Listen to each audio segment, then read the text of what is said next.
Welcome to Eastlake Online. This is a condensed version of what we do live every Sunday at the Uptown Theater. We know it's not always possible or even preferred to be a part of what we do in person, so that's why we made this.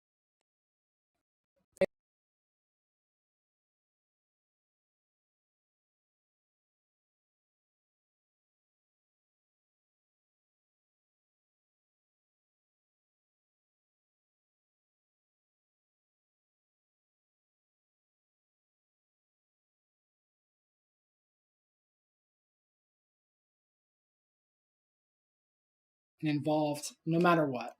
And though our physical location is in the budding metropolis of the Tri-Cities, wherever you're watching this from, we want to invite you to bring a bit of heaven into your part of the world. Thanks for catching us on the interwebs.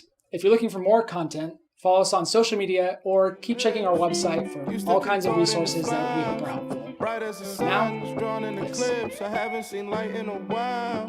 Hasn't been bright in a while. Risk.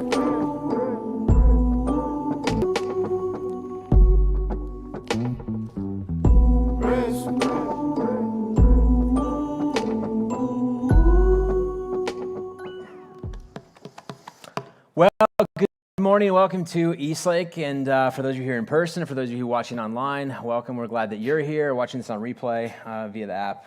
Thanks for making church part of your weekend. My name is Brandon, the teaching pastor here. And you picked a great day if you're a guest to come check us out. We are on part 4 of a series called OMG. It's a series on idolatry.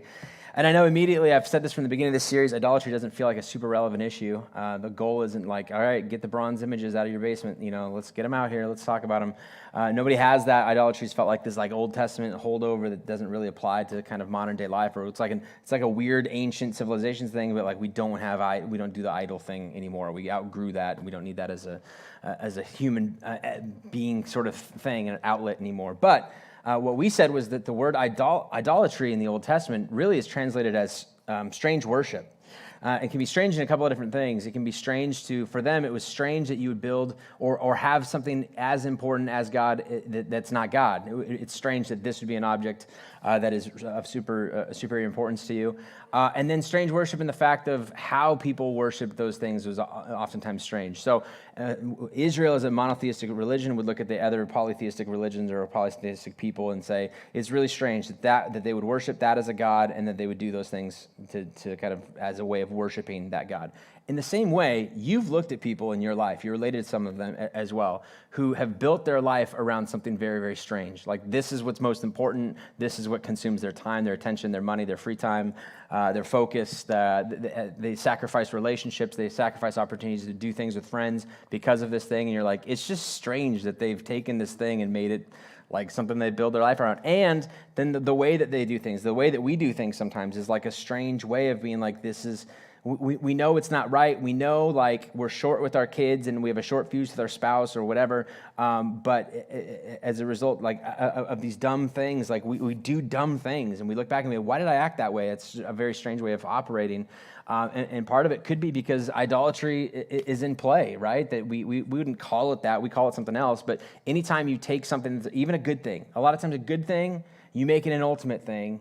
Then we kind of ruin it. We take good things, we make them ultimate things, and we ruin them. And in the process, in a way, we're also ruined as a result. And that's kind of the take for this series. Like it does something to us when we do this. The Bible is essentially a expose on a rejection of idolatry in all of its different forms, putting into place that which is supposed to be ultimate, which we believe, and we're a church, we're supposed to believe that it's God, that God's the most ultimate, that His say about who you are trumps everything else, about anything else that might say something about you. And yet it's a struggle for us. And we said it shows up in a bunch of different forms. It shows up in the arena of sex and relationships. We said that a lot of times, looking at our culture has replaced God with the pursuit of sex and relationships. What was originally, when God would provide us with a sense of transcendence or meaning or purpose in life, we've now replaced that with pursuit at all costs of finding your true partner, finding the one, right? And you've seen some people do some really strange things, and then when they say yes, but it's all in the name of love, then there's no like great response. Our culture has taught us that, well, people do crazy things in the name of, how many freaking movie plots are about, well, people do strange things in the name of love, right? And we're like okay with this plot line. Like we've just settled on the fact that that works and that plays. And we don't want to be the person that's like, I don't know, man, that feels like she's not that cute. I don't know if you should do this. That doesn't resonate as well with us. We've accepted the transcendence and the ultimateness of sexual and relationships and all of that as a way of culture. Basically, we've idolized in that way. We've said that money does the same thing for us. This was last week. We said money makes people do strange things. If you've ever gone through the process of inheritance, you know that. You've seen it in work. You've seen it in your own life, right? You've taken a job because of the bottom line of money, even though it doesn't make sense, and there's so many red flags and so many different arenas, but the money's good, right? And so how do we pass that up? Money makes people do strange things, and it's a strange thing to build your life upon, but we do it all the time. So money, sex, those are the easier ones. It gets a little bit harder as we move on, but I think it's only because we're really good at hiding it a little bit better. So we're going to be talking about money, we talked about last week. We're going to be talking about power and control as an idol for us, that influence, power, control, all of the things that are associated with that. We've said that a couple, like a really good grid, questions to ask to kind of help reveal some idols in our lives are this. What do we love, right? What consumes our focus? What consumes our attention? What do we think about when we're not thinking about anything else? What is it that's like always, it's always in the back of my mind, right? What do we trust? What provides us with a sense of like I'm in a good spot.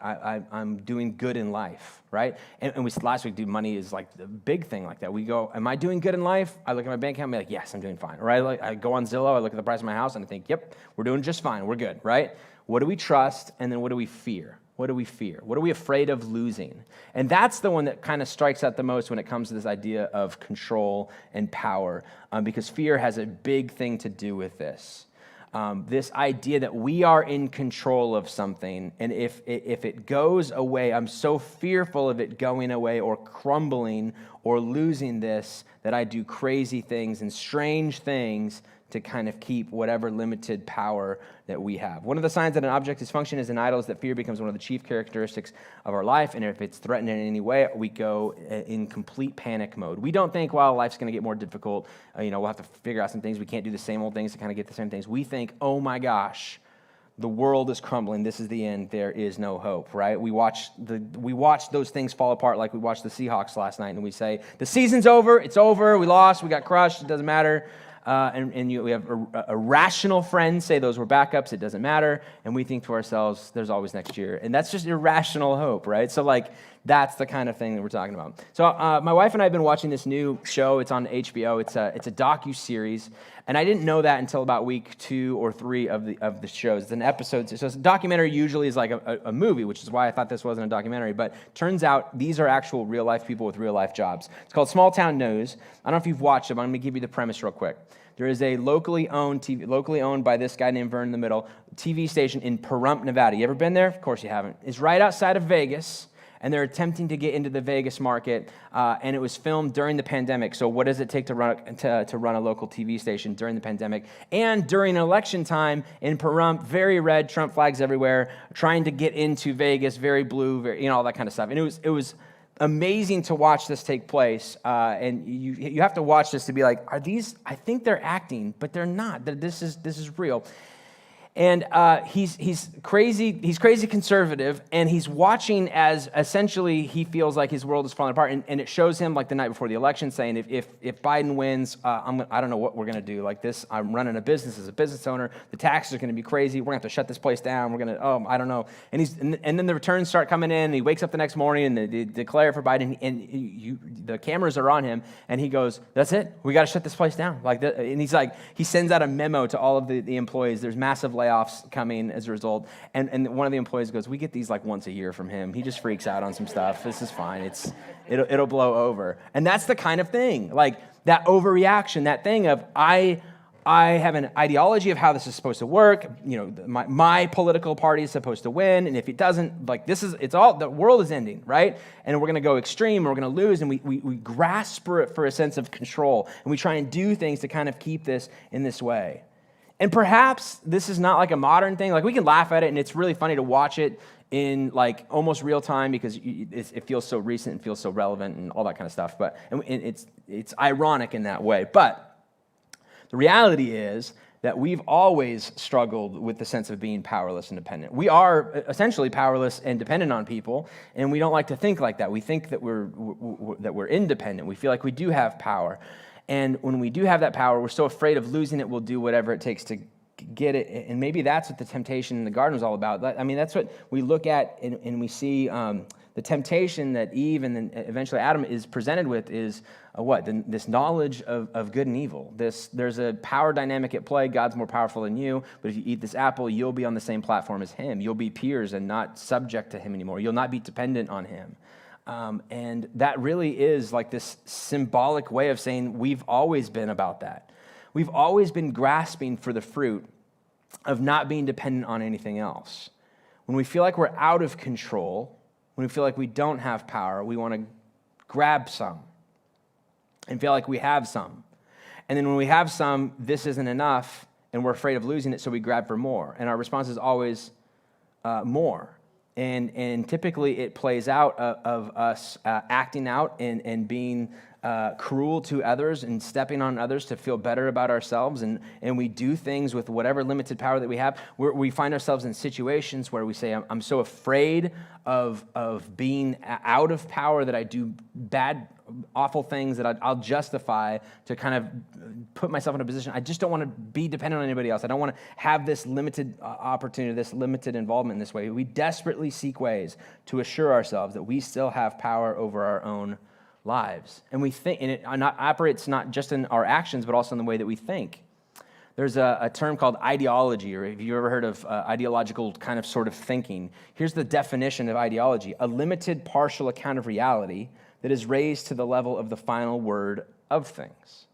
In other words, I've created and constructed this narrative in my life because I feel like there's some things that are external to me that are out of my control.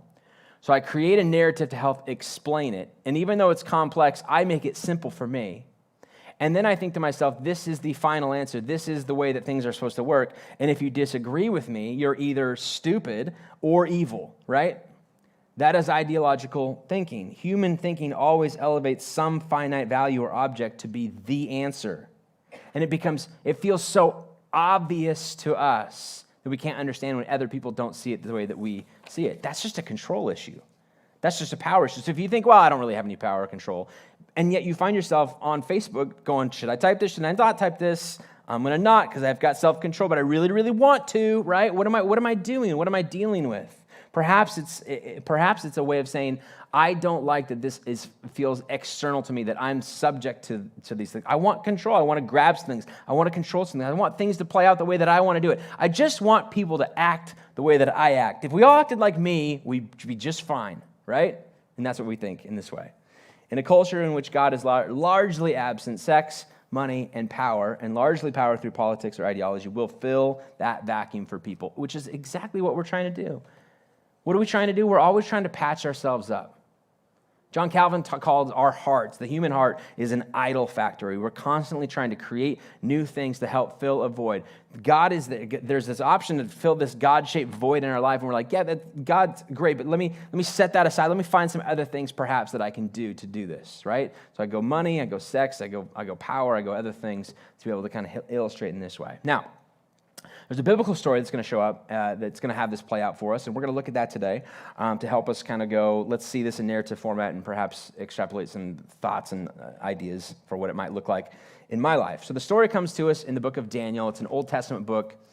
Technically, it's an apocalyptic or prophetic book, and there's really two parts to the book of Daniel. The first part is like narrative, fun to read. The second part is like just a bit weird, so caution, take a pill with that one or whatever. But here's how it works with the Old Testament. If you fell asleep in ancient civilization class at CBC 10 years ago or 20 years ago or 40 years ago, whatever, here's how the whole world empire basically worked. First, you've got the Assyrians who kind of developed the first major world empire. They came in and were taken over by the Babylonians and the Persians or the Greeks with Alexander the Great, and then Rome. So this transition of power several different times to several different things, all of these massive empires. Much or most of the Old Testament was written during those first two world empires, the Syrians and the Babylonians. A lot of the Old Testament was writings from exile in Babylon. So this is during the Babylonian kind of reign of sort of things. And then some or all of the New Testament was written during that fourth one, during the Roman rule. And so that kind of gives you a format for how things played out. So Daniel's in the Old Testament. This is when Babylon is in its heyday. Babylon has come. They've invaded the south. Israel kind of broke up into Israel in the north, Judah in the south. And Babylon coming in 586 BC, take all of the best and the brightest back with them to Babylon, as they did with all of the other countries that they invaded, saying, we'll take the smart ones, we'll leave the rest here, you get your country, which is also a side note for, you're not smart enough to come back with us. And then in Babylon, this is where we kind of find him kind of strategically coming up with his next move. And now he's conquered everything kind of within reach, and he's kind of looking out, and this is towards the back end of King Nebuchadnezzar's reign, where he's looking at it and going, look at what I've done, look at what I've made. He has a dream, and in those days, dreams really, you've told your friends, man, I had a weird dream last night, and they're like, cool, tell me about it, and they don't really mean tell me about it, but you tell them about it anyways, you know what I mean?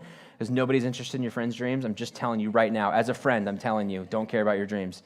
And that might sound harsh, and you want your pastor to care about your dreams, but I don't. So he comes in and he says, I had a dream last night, and I'm freaking out about it, and I need somebody to tell me what it means.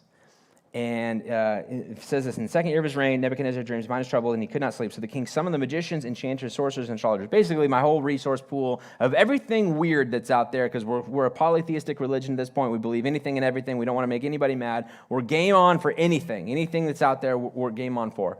So he brings them all together. Tell me what I dreamed. When they came in, they stood before the king. He said, I had a dream that troubles me, and I want to know what it means. Now, he's not going to tell them what his dream is. He's going to say, that's on you, but tell me what it means. And they're like, well, if you tell us what it is, we can tell you what it means. He's like, that's not how the game works. The game works is you're supposed to know all these things in advance, right?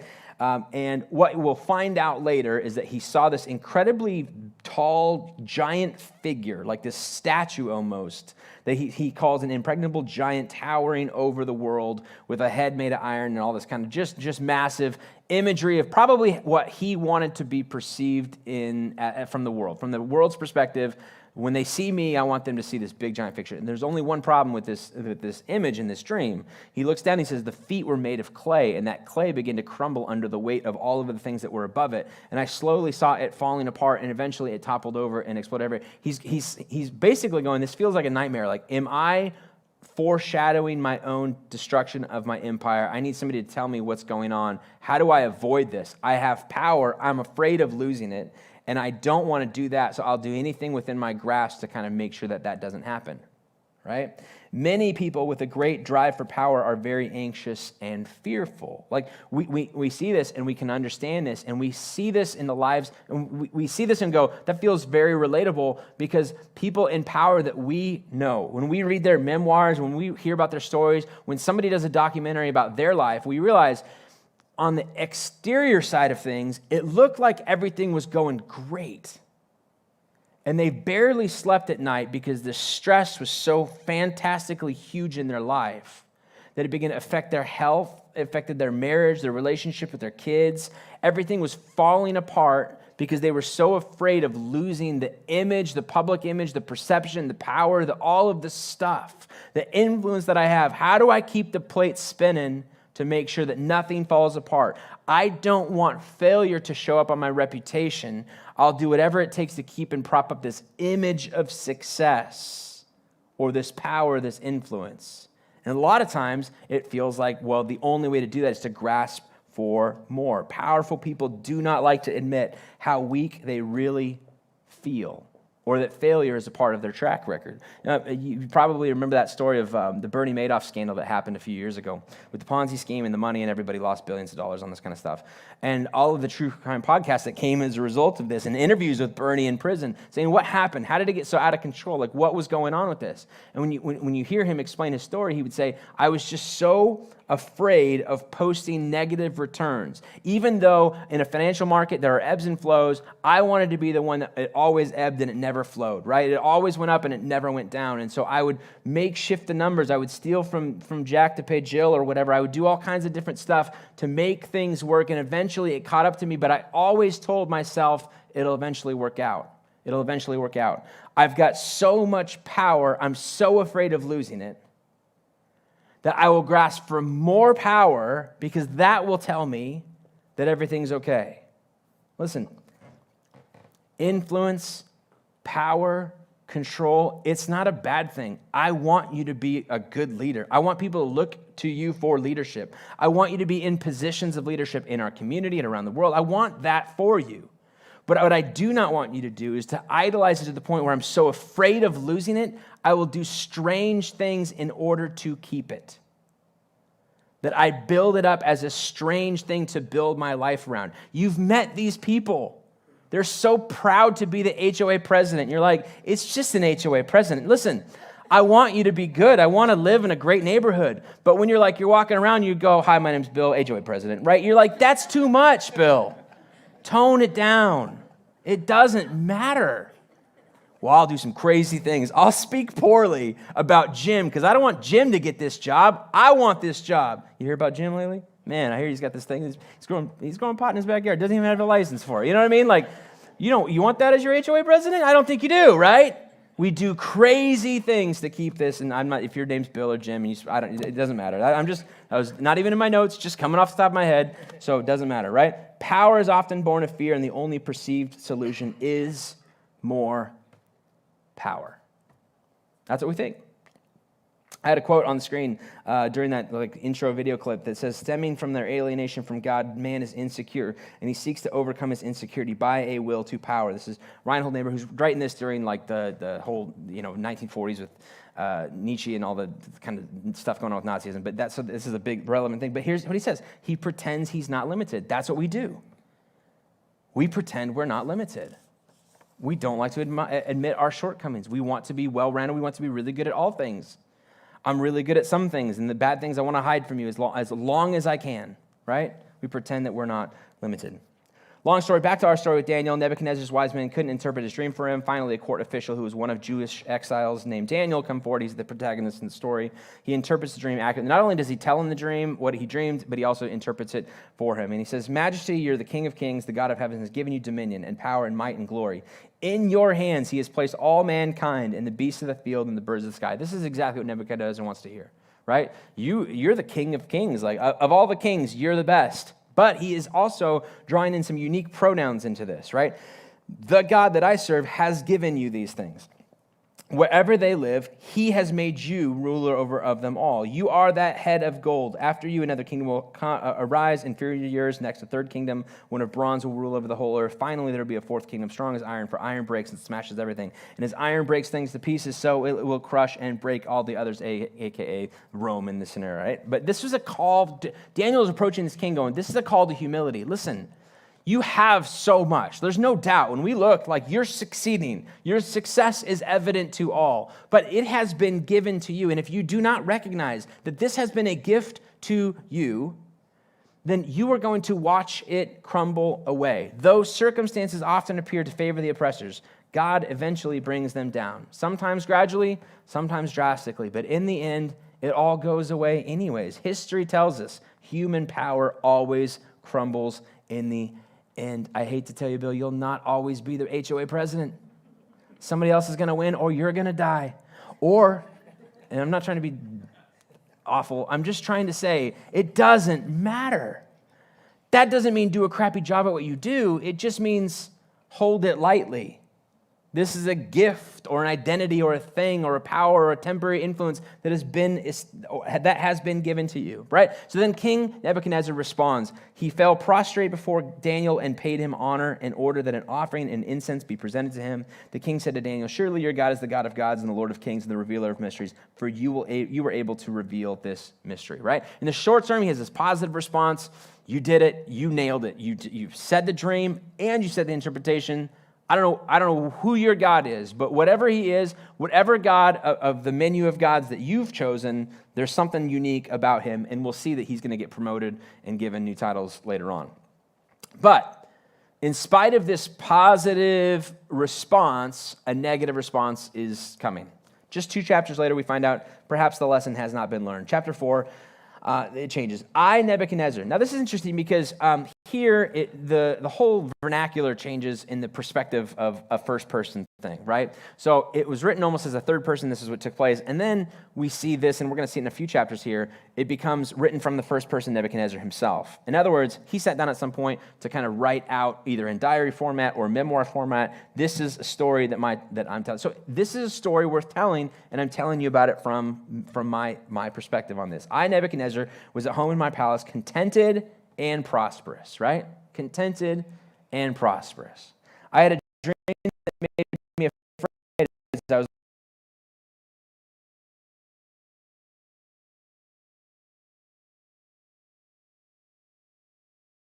before me to interpret the dream for me. When the magicians, enchanters, astrologers, and diviners came, I told them the dream, but they could not interpret it for me. Finally, Daniel came into my presence, and I told him the dream. He is called Belteshazzar, after the name of my God, and the spirit of the holy gods is in him. So there's the promotion. Here's a new name. This is a significance. And he takes his own version of the gods and says, your God is the Most High God, but you're going to get the name that's of my God. It's wild. It's because it's control, right? I said, Belteshazzar, chief of the gods, is in you, and no mystery is too difficult for you. Here's my dream. This time he tells him, interpret it for me. These are the visions while I saw lying in bed. And he begins to go through the vision of this wheat rising up and then falling and all kinds of stuff. Again, here's the dream, and then he offers him an interpretation right away. This is the interpretation, your majesty, and this is the decree the Most High has issued against the Lord, my king. You will be driven away from the people, and you will live with the wild animals. You will eat grass like the ox and be drenched with the dew of heaven. In other words, you're going to go crazy. You're literally, like, your mind is not going to be right. There's going to be a period of senility that's going to take place in your life that's going to happen. If you do not wake up to the reality that this has been given to you, this is your future, and it does not look good. 7 times will pass. 7's a numerology symbol of completion, like this a complete period of time will pass by for you until you acknowledge that the Most High God is sovereign over the kingdoms on earth and gives them to anyone he wishes. Or the way that I grew up in the translation I have, the Most High God is sovereign over the kingdoms of men and gives them to whomever he wishes. Listen, if I ever had a chance to speak to anybody in sort of any position of power, and they're like, what is the Bible, what is the way of Jesus or the way of Scripture teach me about how do I do politics well or lead well, or as a business owner, do things well, or as an employer, do this. And if I'm in a position of leadership, what do I need to know? And by default, if I hadn't come up with anything prepared, it would be exactly this story right here. Whatever it is that you do, whatever power that you think you have, and you might not think you have power, right? Because we're like, I'm just an employee. I'm just this, right? Yeah, but there's always something, man. Your parent, you got a kid that lives with you right now. You got somebody that you're raising. Listen to this: the Most High God is sovereign over the kingdoms of men and gives them to whomever He wishes. What He's trying to say is this: whatever power that you have, that is a stewardship issue. It's temporary. And you are accountable.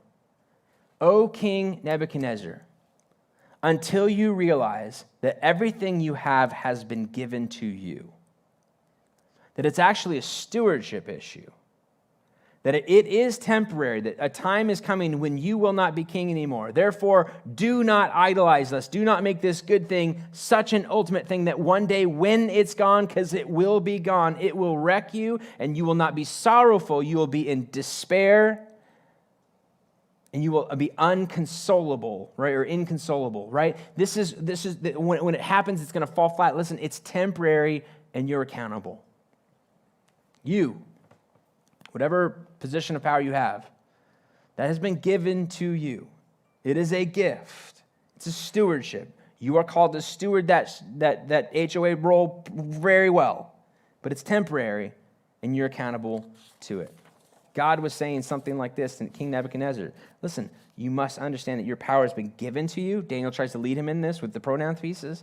And if you knew that, if you knew it was a gift, If you really treated your job or whatever power you have as a gift, then you would be far more relaxed and secure about it than you currently are. Because right now you're trying to control and grab more power and trying to stay. And I lie awake fearful that my business is going to shut down or things are going to go sideways with it. Until you realize it is a gift. If you do fall into that category, if you do realize this, you'll be far more humble and you'll be far more just towards people. Because we will get desperate, and out of our desperation, we'll be cruel to others in order to maintain power, and that's just not the direction that we need to go anyways. If you think you earned your position through your own works and your own merit, you will continue to be both scared and cruel. So it's this idea of, did I earn it? Did I fight for it? Am I a self-made person, or is it like was some of this just luck, and I was just given this, and it's temporary, and I'm accountable to this sort of thing?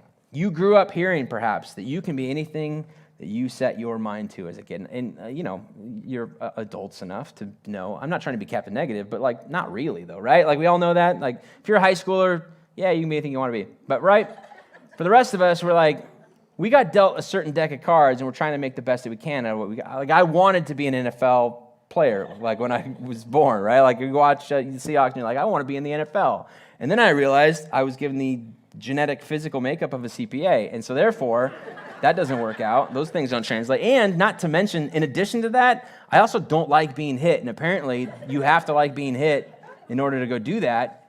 Not liking getting hit has helped me in other arenas of life, but not in the arena of wanting to be an NFL player, right? So, like, there's some things that you're just out of bounds for, and the other people are like, I did this, I built this, I fought my way to the top, I made myself into this league. Well, yeah, but you were also, like, gonna be 6'7" anyways. So, like, some of that is just like, wow, I got lucky with a dad and a mom who happened to be very tall or whatever, right? I mean, that's part of it. Malcolm Gladwell writes about this, and he's a fantastic author. Wrote a book called Outliers a few years back. He says everything operates kind of on a bell curve, right? And so you've got everybody in the middle. These are like pretty good people. And he does like, in this thing, he does hockey players, and he does specifically New York City lawyers. This is one of the ones he focuses on. New York City lawyers. There's a group of people that are like all general. There's some really bad ones. Then there's most, like 80% of them are like pretty good. You're going to be all right. And then there's a few that are like just amazing. Like they just seem to win. They're just so smart. They're whatever. And he does this expose on what makes them outliers in this category. And what he found out is they all have these things that are working for them. Like a significant majority. What do you call it? An overwhelming. Not all of them fit in this category, but a good number of them were Jewish. Young New York City lawyers who grew up in were born in the 1930s, who, because of anti-Semitism, were forced to not work in like established firms, but had to kind of build it for themselves. And as a result, they had this like niche environment with like a community of other people who were also like them and rejected by the normal status quo. And they begin to kind of develop themselves and work themselves in this spot to where they would say, well, we earned it, we got here. Well, yeah, but part of it was like the whole schooling situation at the time, the scenario at the time. Those same exact people, he would say, listen, part of it was just the luck of the draw. Part of it was the era that you grew up in. Part of it was just things that are external to you that you had no control over that you can be thankful for. You should be thankful for them. I'm not saying like now give them up and bring yourself down to everybody else's level. That's not what I'm saying. But understand that heredity, environment, personal choice all factor in, but we'd be ignorant to not factor in God's provision as well, which led Paul, when he's writing his letters to his churches, offering advice for like, hey, as an external advisor to your church, let me remind you of this and issues with this, takes this up in Corinthians. The church in Corinth, known for being a church where there's like this major hierarchy or stratosphere of like, here's who's important and here's who can sit at this table and can't sit at this table. They do communion at different times or share a meal together, but there would be like a meal for the people who brought steak and then a meal for the people who brought hamburger. And you're a steak person or hamburger person, right? You go to these different spots. It'd be like the same for us. As if we ever did communion, be like, listen, if you make over 100K, you come over here. We've got a Merlot. And over here, if you make less than that, this is box wine, right? That would be ridiculous, and that's what's going on in Corinth, and he's trying to say to them, listen, if you have anything that's of like, but look at me, I have letters after my name or anything, understand for what makes you different from anybody else. What do you have that you did not receive? And if you did receive it, why do you boast as though you did not? You received this. Like some of this stuff was external to you. It's a gift. That's fine. I'm not saying you should feel bad about it or guilty or how dare you're so privileged or whatever, but at least recognize it. At least be like, I'm stinking lucky. Now I'm going to make the best of this opportunity that I can because it's a stewardship issue. It's temporary and I'm accountable for it. 12 months later, back to our story in Daniel. The king is back out on the rooftop of his palace. He goes out to his palace to overlook everything in the same way that you do after you mow your lawn, right? On your back patio, you're like, I did this. Look at all this stuff I did. Look at those straight lines. Kids, come here. Look at these straight lines. Your mom do those straight lines? You know she doesn't. So anyways, we do these types of things, and we look at our stuff and we say, this is how I know I'm winning. It's all of this stuff, right? And verse 31 says, even as the words were on his lips, a voice came from heaven. This is what is decreed for you, King Nebuchadnezzar. Your royal authority has been taken from you. You will be driven away from people and will live like wild animals. You eat like grass, like an ox. 7 times will pass by you until you acknowledge the Most High God is sovereign of the kingdoms of men and earth and gives them to anybody he wishes. You've been given this opportunity to recognize that so much of this was just a right time, right place. I mean, the Assyrians were just fading and you were coming into power in the position where you were located and all the stuff. It's a gift. It's good for you. But you've taken it to think, look how great I am. Look how great I am. And if you're always using your stuff to justify how great you are, you will always be afraid of losing it, and you'll always do terrible things to people who you shouldn't do terrible things to in order to try and keep it. Because it's a control issue.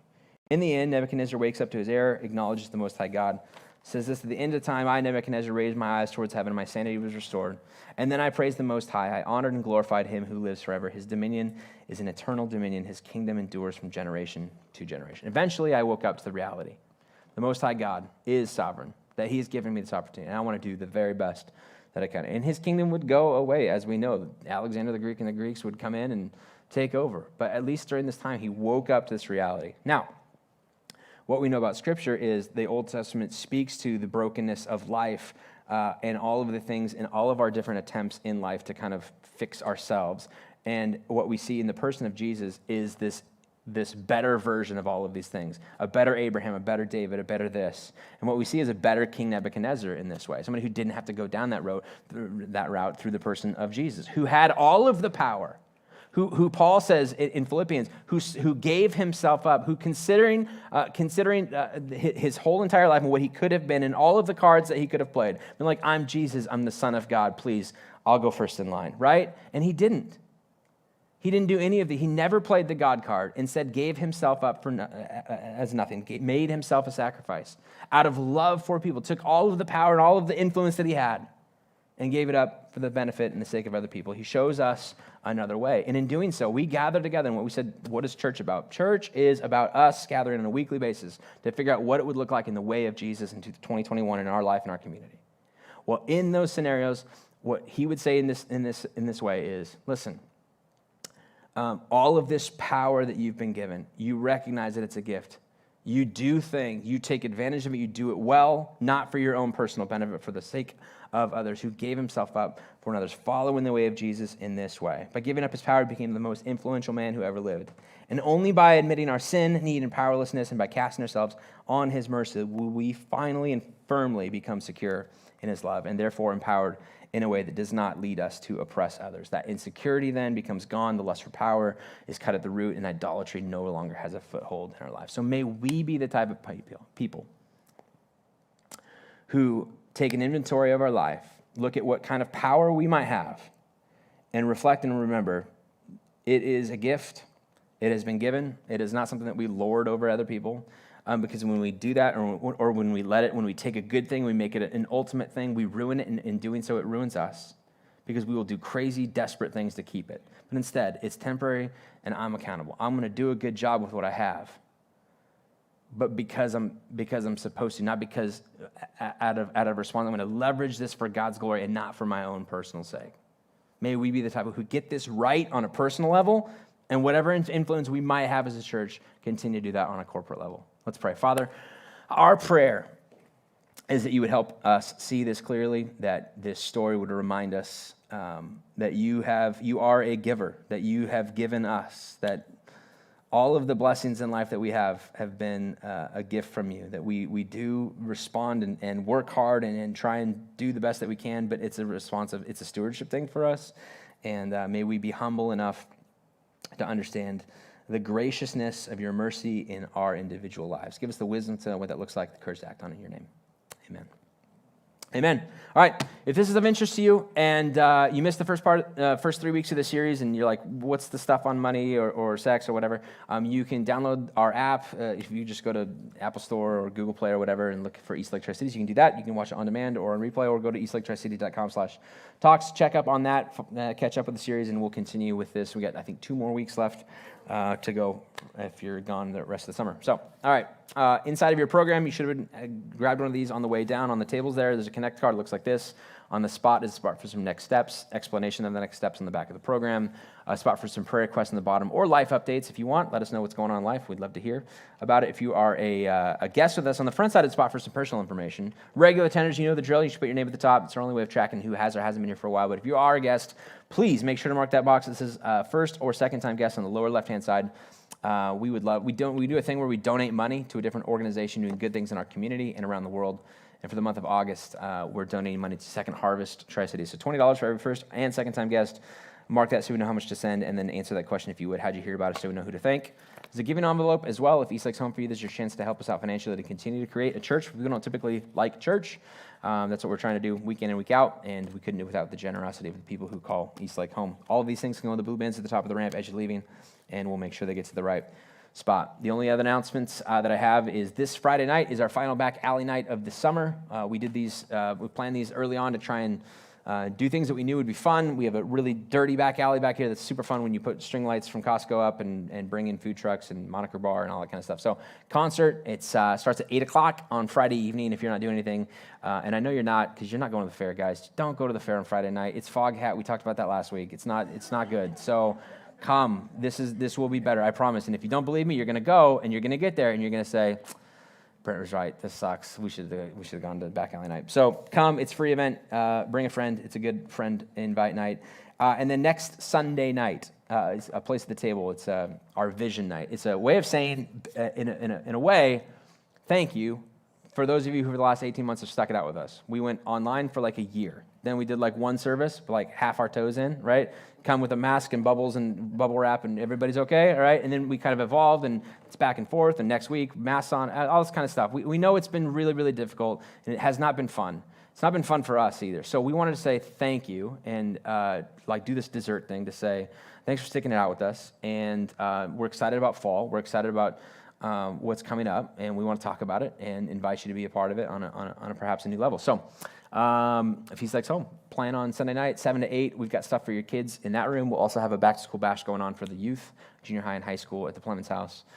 Check your email this week for the East Lake Weekly or the website. Or if you want, just write all that stuff on the back of your Connect card, and we'll get that information to you. All right, I'm going to have you stand. I'm going to read a closing benediction for you and then get you on your way. Oh God, our deliverer, we thank you that you have not left us alone. Thank you for the Spirit who intercedes for us.